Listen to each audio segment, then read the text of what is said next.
ఎవరు ఎక్కడ ఉండాలో నిర్ణయించేది ప్రజలేనని సాక్షి పత్రికలో స్పీకర్ పై తప్పుడు రాతలు బాధాకరం. విద్యా ఐటీ శాఖల మంత్రి నారా లోకేష్ అన్నారు. చట్టసభలు చూస్తూ పెరిగిన వాడినని, చిన్న వయసులో చట్టసభలను చూశానని, అప్పట్లో వ్యక్తిగత దూషణలు ఉండేవి కాదని, ప్రజలకు ఏమి కావాలో దానిపైన చర్యలు జరిగేవని లోకేష్ తెలిపారు.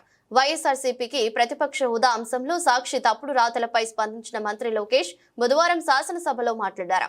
చట్టసభల్లో ఇది తనకు రెండో అవకాశమని, తొలిసారి శాసనసభకు వచ్చానని, వైసీపీ సభ్యులు బాధ్యత లేకుండా గవర్నర్ ప్రసంగాన్ని డిస్ట్రిబ్యూట్ చేసి వెళ్లారని మంత్రి లోకేష్ అన్నారు. గతంలో తాము నిరసన తెలియజేసినప్పుడు బెంచీల వద్దే ఉండి ధర్నా చేశామని, పోడియం వద్దకు రాలేదని, మేము ఎప్పుడూ లక్షణ రేఖ దాటలేదని అన్నారు. తాను అసెంబ్లీలో కొత్త మెంబర్ని, పార్లమెంట్లోని 121C నిబంధన ప్రకారం ప్రతిపక్ష హోదాకు టోటల్ నెంబర్లో 1/10 ఉండాలని స్పష్టంగా ఉందని ఆయన అన్నారు. అసెంబ్లీ కండిషన్స్ ఫర్ రికగ్నిషన్ లో కూడా ఈ విషయం పొందుపరచబడి ఉందని తెలిపారు.